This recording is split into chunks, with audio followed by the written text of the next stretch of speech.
السلام عليكم ورحمة الله وبركاته. إن الحمد لله نحمده ونستعينه ونستغفره ونعوذ بالله من شرور أنفسنا ومن سيئات أعمالنا. من يهده الله فلا مضل له ومن يضلل فلا هادي له وأشهد أن لا إله إلا الله وأشهد أن محمدا عبده ورسوله. يا أيها الذين آمنوا اتقوا الله حق تقاته ولا تموتن إلا وأنتم مسلمون. يا أيها الناس اتقوا ربكم الذي خلقكم من نفس واحدة وخلق منها زوجها وبث منهما رجالا كثيرا ونساء واتقوا الله الذي تساءلون به والأرحام إن الله كان عليكم رقيبا. يا أيها الذين آمنوا اتقوا الله وقولوا قولا سديدا يصلح لكم أعمالكم ويغفر لكم ذنوبكم ومن يطع الله ورسوله فقد فاز فوزا عظيما. أما بعد فإن خير الحديث كتاب الله وخير الهدي هدي محمد صلى الله عليه وسلم وشر الأمور محدثاتها وكل محدثة بدعة وكل بدعة ضلالة وكل ضلالة في النار. معزز حاضرین،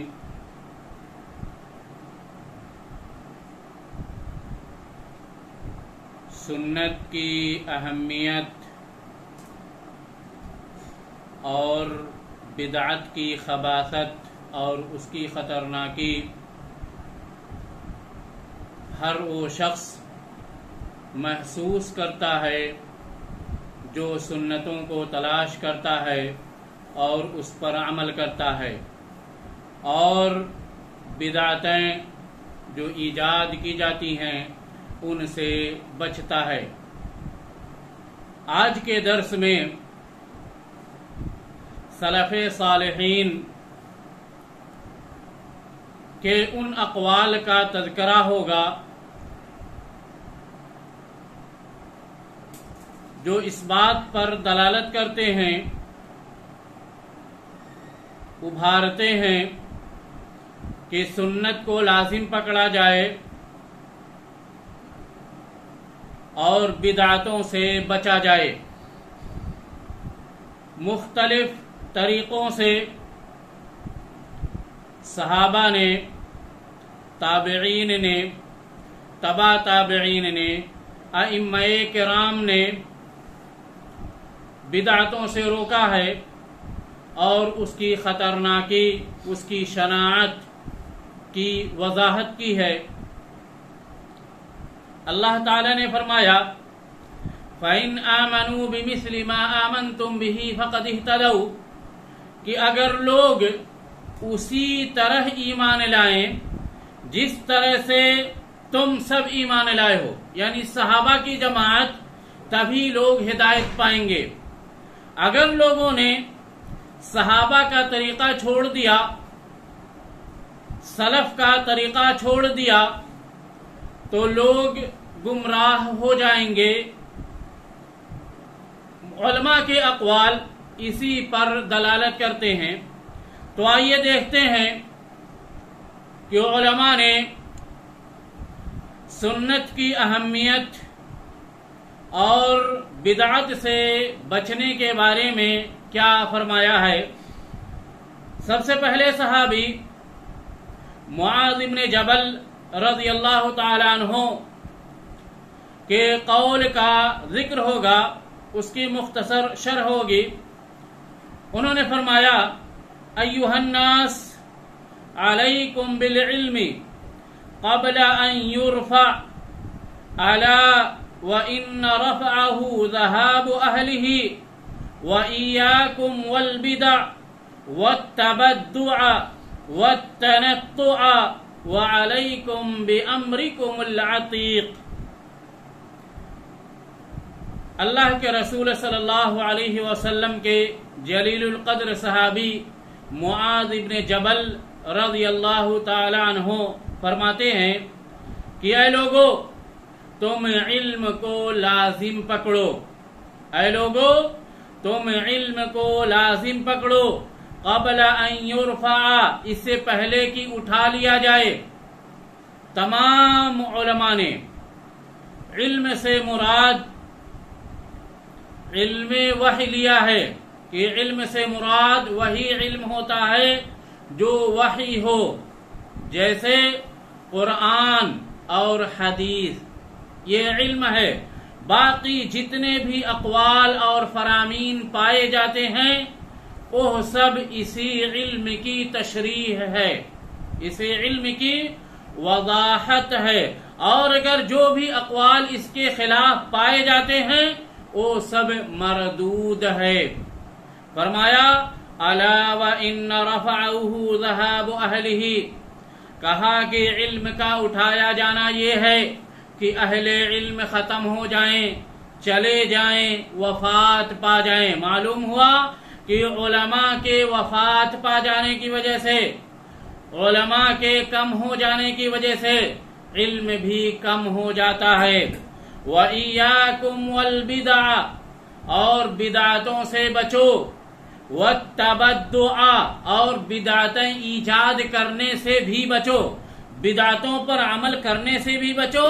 اور نئے سرے سے بدعتیں ایجاد کرنے سے بھی بچو، وَالتَّنَطُّعَ، اور تشدد سے بچو، دین میں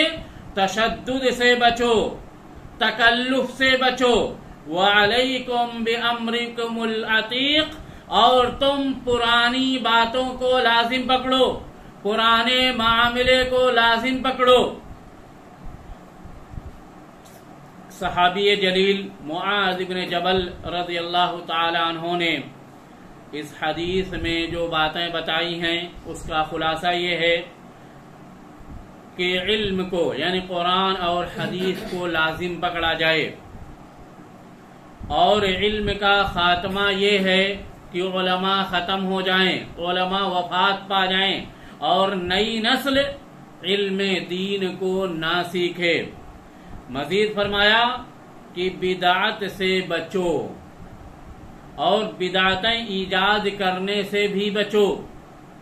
اور تکلف سے، تشدد سے، تعنت سے بچو،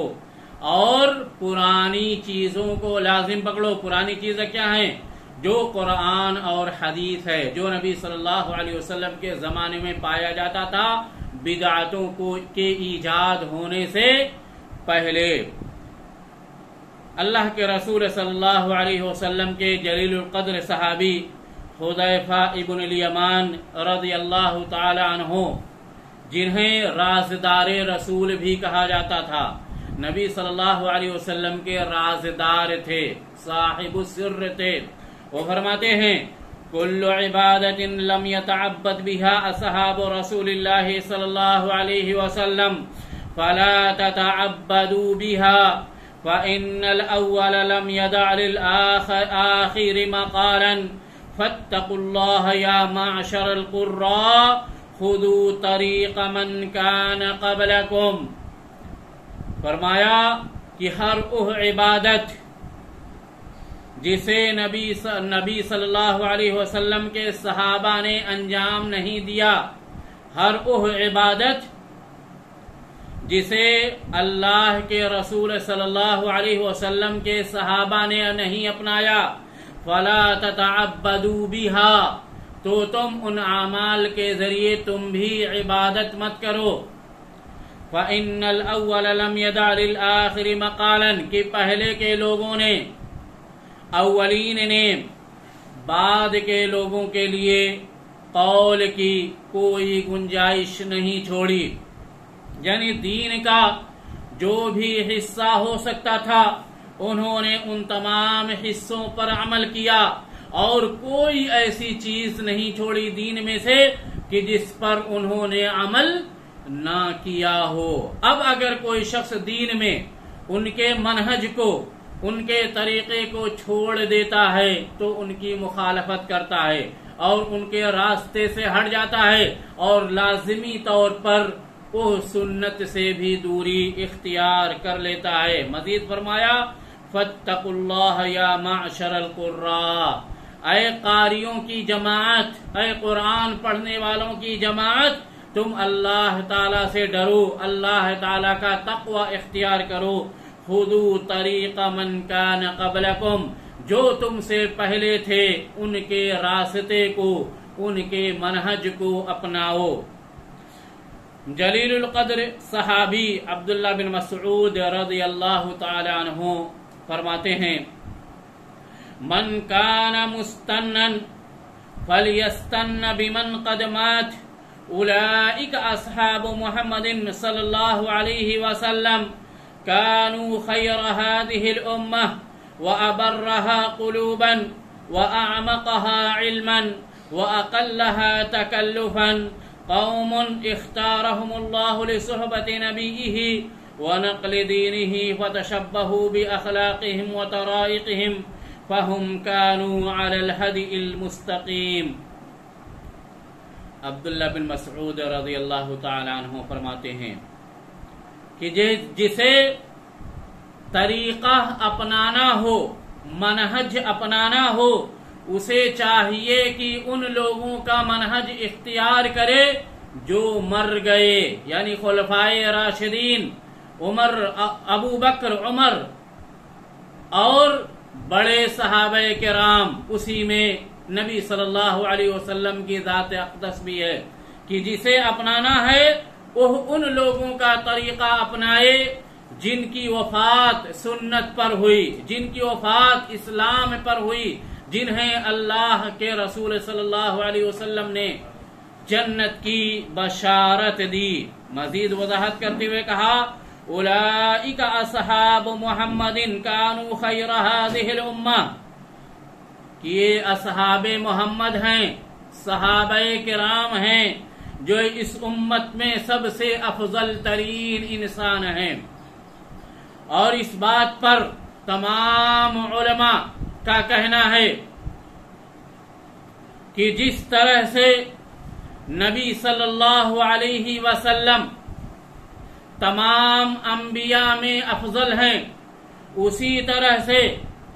تمام انبیاء کے ساتھیوں کے مقابلے میں نبی صلی اللہ علیہ وسلم کے ساتھی صحابہ سب سے افضل ہیں۔ اسی طرح تمام انبیاء کے متبعین امتیوں کے بالمقابل نبی صلی اللہ علیہ وسلم کی امت سب سے افضل ہے، سب سے افضل ہے، یعنی صحابہ دیگر انبیاء کے صحابہ سے افضل ہیں، امت محمدیہ دیگر انبیاء کی امتوں سے افضل ہے۔ تو اب سوچئے کہ انبیاء کے بعد اگر کسی کا مقام و مرتبہ ہے تو وہ صحابہ کا ہے، انبیاء کے بعد اگر کوئی اللہ کا مقرب بندہ ہے تو وہ صحابہ ہیں اور نبی صلی اللہ علیہ وسلم کے ساتھی ہیں۔ کہا کہ اصحاب محمد امت میں سب سے افضل انسان تھے، ان سے افضل انسان امت میں اب پیدا نہیں ہو سکتا۔ وَأَبَرَّهَا قُلُوبًا، اور نیک دلوں والے تھے، ان کے دل نیک تھے، ان کے دل میں کینہ، کپٹ، بدعت، اس طرح کی کوئی چیزیں نہیں پائی جاتی تھی۔ وَأَعْمَقَهَا عِلْمًا، اور ان کا علم گہرا تھا، ان کے علم میں گہرائی تھی، گہرائی تھی، باتیں بہت اچھے طریقے سے سمجھتے تھے، شریعت کیا چاہتی ہے، رسول کیا چاہتے ہیں، وہ بہت ہی اچھے طریقے سے سمجھتے تھے، اس میں کسی طرح کا انحراف اور تحریف سے بچتے تھے۔ اسی لیے اللہ تعالیٰ نے ان کے ایمان کو معیار قرار دیا، ان کے ہدایت کو معیار قرار دیا۔ وَأَقَلَّهَا تَكَلُّفًا، اور ان کے ہاں تصنع، بناوٹ، تکلف نہیں پایا جاتا تھا، یا بہت ہی کم تکلف پایا جاتا تھا۔ وہ جو بھی عمل کرتے تھے فطری عمل ہوتا تھا، اخلاص کے ساتھ ہوتا تھا، ان کے عمل میں کسی بھی طرح کی تکلف، بناوٹ اور تصنع وغیرہ نہیں پایا جاتا تھا۔ اللہ تعالی قوم اختارہم اللہ لصحبت نبیہ صلی اللہ علیہ وسلم، صحابہ کی جماعت ایسی قوم تھی جنہیں اللہ تعالی نے اپنے نبی کی صحبت کے لیے، اپنے نبی کا ساتھ دینے کے لیے چنا۔ وہ اللہ تعالی کے برگزیدہ بندے تھے۔ پوری دنیا میں سے اللہ تعالی نے منتخب ہی لوگوں کو اپنے نبی کا ساتھی بننے کے لیے چنا اور اپنے دین کو منتقل کرنے کے لیے چنا، اپنے دین کو منتقل کرنے کے لیے چنا کہ نبی نے اللہ تعالی کا دین جو لوگوں تک پھیلایا ہے، لوگوں کو بتایا ہے، اس کے ناقلین، اس کو منتقل کرنے والے اگلی نسلوں تک یہی صحابہ کرام ہیں۔ مزید فرمایا فَتَشَبَّهُوا بِأَخْلَاقِهِمْ وَطَرَائِقِهِمْ، تو ان کے اخلاق سے مشابہت اختیار کرو، ان کے طریقوں سے مشابہت اختیار کرو۔ وَهُمْ كَانُوا عَلَى الْهَدِيِ الْمُسْتَقِيمِ، وہ سیدھے راستے پر تھے۔ سوال پیدا ہوتا ہے کہ اب صحابہ کرام زندہ نہیں ہیں، وفات پا گئے، ہم ان کی مشابہت کیسے اختیار کریں، ان کا منہج کیسے اختیار کریں؟ اللہ تعالی نے اپنے کلام کے ساتھ ساتھ اپنے رسول کی حدیثوں کو بھی محفوظ رکھا ہے۔ اسی طرح نبی صلی اللہ علیہ وسلم کے صحابہ کے وہ اقوال جو قرآن اور حدیث کی تفسیر کرتے ہیں، ان تمام اقوال کو بھی اللہ تعالی نے حفاظت کے ساتھ رکھا ہے۔ اسی طرح سے صحابہ کی زندگیاں بھی وہ کیسے تھے، کیا کرتے تھے، ان کا طریقہ کیا تھا، کیسے سیکھتے تھے، کیسے سکھاتے تھے، ان سب چیزوں کو اللہ تعالی نے ہمارے لیے محفوظ رکھا ہے۔ اور یہ حقیقت ہے کہ جو بھی حدیث، جو بھی بات، قول، علم قرآن اور حدیث سے منسلک ہو جاتا ہے، اس کے تابع ہو جاتا ہے، تو اللہ تعالیٰ اس کی بھی حفاظت فرماتا ہے۔ اور یہ دیکھ سکتے ہیں کہ قرآن اور حدیث اور اس سے متعلق کتابیں کسی بھی زمانے میں لکھی گئی ہوں، وہ سب آج تک محفوظ ہیں، آج تک محفوظ ہیں۔ اللہ تعالیٰ نے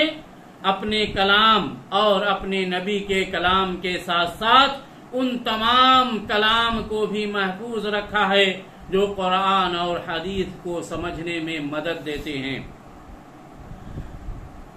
تو ہم وہاں سے ان کلام کو پڑھ کر، ان کی تشریحات کو پڑھ کر، صحابہ کے اقوال اور فرمودات کو پڑھ کر ہم ان سے، ان کے اخلاق کو، ان کے علم سے استفادہ کر سکتے ہیں۔ مزید فرمایا عبداللہ بن مسعود رضی اللہ تعالی عنہ نے،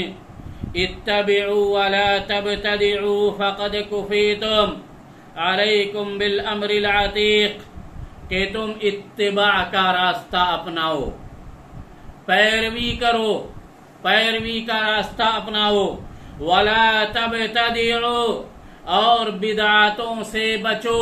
بدعتیں ایجاد مت کرو، بدعتی مت بنو، فقد کفیتم، تم سب کافی ہو گئے۔ یعنی جو کچھ اللہ اور اس کے رسول نے تمہیں دیا ہے وہ تمہارے لیے کافی ہے، اس سے زیادہ تمہیں کسی چیز کی ضرورت نہیں ہے کہ اس ضرورت کے تحت تم بدعتیں ایجاد کرنے لگو۔ علیکم بالامر العتیق، تم پرانی چیزوں کو لازم پکڑو، یعنی قرآن اور حدیث کو۔ صحابی جلیل عبداللہ بن عمر رضی اللہ تعالی عنہ جو اتباع سنت میں بہت ہی سخت تھے، اتباع سنت میں، سنت کی پیروی کرنے میں بہت ہی پابندی کرتے تھے، کسی بھی طرح کی مداہنت، بہانہ یا احتمال کو تلاش نہیں کرتے تھے، حتیٰ کہ ان کے بارے میں آتا ہے کہ اگر نبی صلی اللہ علیہ وسلم نے کسی جگہ پیشاب کیا تو اس جگہ جا کر وہ پیشاب کرتے تھے کہ اس جگہ پیشاب کرنا بھی سنت ہے۔ تو اب سوچئے کہ عبادات میں، معاملات میں، تعامل میں وہ کیسے اللہ کے رسول صلی اللہ علیہ وسلم کا طریقہ چھوڑ سکتے ہیں۔ اسی لیے انہوں نے فرمایا لا يزال الناس على الطريق ما اتبعوا الاثر، کہ لوگ اس وقت تک صراط مستقیم پر گامزن رہیں گے، سیدھے راستے پر چلتے رہیں گے، ما اتبعوا الاثر، جب تک وہ حدیث کی اتباع کرتے رہیں گے، جب تک وہ اثر جسے حدیث کہا جاتا ہے، اثر کی اتباع کرتے رہیں گے۔ یہ فارمولہ ہے کہ لوگ اسی وقت تک منہج پر، صراط مستقیم پر باقی رہیں گے جب تک حدیث کو لازم پکڑیں گے، اور جیسے ہی حدیث کی اہمیت ان کے نظروں میں کم ہونے لگے گی وہ اپنا راستہ بدل لیں گے، کیونکہ حدیث کے بغیر کوئی بھی شخص اہل سنت والجماعت کا فرد نہیں بن سکتا۔ اہل سنت والجماعت اسی لیے کہا جاتا ہے کہ انہوں نے سنت کو لازم پکڑا اور جماعت یعنی صحابہ کی جماعت کو لازم پکڑا، صحابہ کی جماعت کا جو طریقہ تھا اس کی مخالفت نہیں کی۔ بقیہ فرقوں نے قرآن کو تو سمجھا، قرآن سے استدلال بھی کیا، لیکن غلط استدلال کیا۔ وہ لوگ بھی قرآن کو مانتے ہیں، قرآن کا انکار نہیں کرتے، انہوں نے قرآن کو سمجھنے کے لیے سنت کا سہارا نہیں لیا، قرآن کو سمجھنے کے لیے صحابہ کرام کے اقوال کو منتخب نہیں کیا، بلکہ اپنی منمانی تفسیریں کی، اپنے من سے قرآن کو سمجھا، اور اسی لیے وہ گمراہ ہوئے اور فرقہ ضالہ یا باطل فرقوں میں ان کا شمار ہوا۔ اور وہ لوگ جو نبی صلی اللہ علیہ وسلم کے ساتھ ساتھ صحابہ کے طریقے پر بھی چلے انہیں سلف متبعین کہا گیا، اور جن لوگوں نے اس راستے کی مخالفت کی انہیں مبتدعین اور بدعتی کہا گیا۔ اسی لیے کہا صحابی جلیل ابو الدرداء رضی اللہ تعالی عنہ نے لن تضل ما اخذت بالاثر، کہ جب تک سنت کو پکڑے رہو گے کبھی گمراہ نہیں ہوگے۔ یعنی یہ سنت کو لازم پکڑنا، اتباع کو لازم پکڑنا، حدیثوں کو پڑھنا پڑھانا، یہ گمراہی سے بچاؤ کا ذریعہ ہے، گمراہی سے بچاؤ کا ذریعہ ہے۔ اگر آپ نے سنت کو ترک کر دیا، حدیث کو پڑھنا پڑھانا ترک کر دیا، تو آپ کتنا بھی قرآن پڑھیں،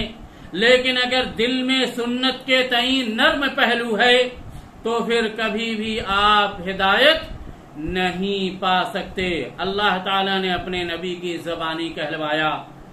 کہ وَأَنَّ هَذَا صِرَاطِي مُسْتَقِيمًا فَاتَّبِعُوهُ، کہ یہ میرا سیدھا راستہ ہے، اسی کی پیروی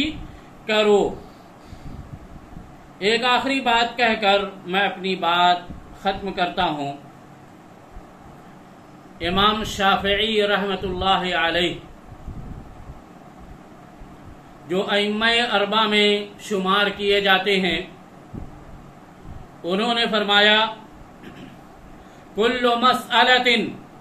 تکلمت فیہا بخلاف السنۃ فانا راجع عنہا فی حیاتی وبعد مماتی، کہ ہر وہ مسئلہ جس میں میں نے سنت کے خلاف کوئی بات کہی ہے، یعنی میں نے کسی بھی مسئلے میں سنت کی مخالفت کی ہے، فَأَنَا رَاجِعٌ عَنْهَا فِي حَيَاتِي، تو میں اپنی زندگی میں اس سے رجوع کرتا ہوں، وبعد مماتی، اور اپنے مرنے کے بعد بھی اس سے رجوع کرتا ہوں۔ امام شافعی کے مشہور شاگرد ربیع ابن سلیمان کا کہنا ہے کہ ایک مرتبہ امام شافعی رحمت اللہ علیہ نے ایک حدیث روایت کی، تو ان سے ایک آدمی نے کہا اتأخذ بہذا یا ابا عبداللہ، کہ اے ابو عبداللہ، امام شافعی رحمت اللہ علیہ کی کنیت ہے کہ اے ابو عبداللہ، آپ اس حدیث کو اپناتے ہیں، آپ اس حدیث پر عمل کرتے ہیں؟ تو انہوں نے جواب دیا متى ما رأيت عن رسول الله صلی اللہ علیہ وسلم حدیثا صحیحا فلم آخذ به، کہ میں جب بھی نبی صلی اللہ علیہ وسلم سے کوئی حدیث روایت کروں، نبی صلی اللہ علیہ وسلم سے کوئی صحیح حدیث روایت کروں اور اسے نہ اپناؤں، یعنی اس صحیح حدیث کے مطابق عمل نہ کروں، اس صحیح حدیث کے مطابق فتویٰ نہ دوں، فَأُشْهِدُكُمْ أَنَّ عَقْلِي قَدْ ذَهَبَ، تو میں تمہیں گواہ بناتا ہوں کہ میری عقل زائل ہو گئی ہے، میری عقل ختم ہو گئی ہے، یعنی میں پاگل ہو گیا ہوں، یعنی میرے ہوش و حواس میں، میرے ہوش کے اندر، میری عقل کے صحیح سالم ہوتے ہوئے کبھی مجھ سے یہ نہیں ہو سکتا کہ میں نبی صلی اللہ علیہ وسلم سے ثابت حدیث کے خلاف کوئی فتویٰ دوں یا اس کے خلاف کوئی عمل کروں۔ یہ امام شافعی رحمت اللہ علیہ کا منہج تھا کہ وہ کبھی بھی سنت کی، حدیث کی مخالفت نہیں کرتے تھے، بلکہ یہ کہتے تھے کہ اگر میں مخالفت کروں تو سمجھو کہ میں پاگل ہو گیا ہوں۔ اللہ رب العالمین سے دعا ہے کہ اللہ رب العالمین ہمیں سنت کو سمجھنے اور اس کے مطابق عمل کرنے کی توفیق عطا فرما، اور ہمیں بدعتوں سے بچا، اس پر عمل کرنے سے، بدعتیں ایجاد کرنے سے، اور ہمیں تو اپنے نبی کے راستے پر باقی رکھ۔ اقول قولی ھذا واستغفر اللہ لی ولکم ولسائر المسلمین فاستغفروه انه هو الغفور الرحیم، وآخر دعوانا ان الحمد للہ رب العالمین، والسلام علیکم ورحمۃ اللہ۔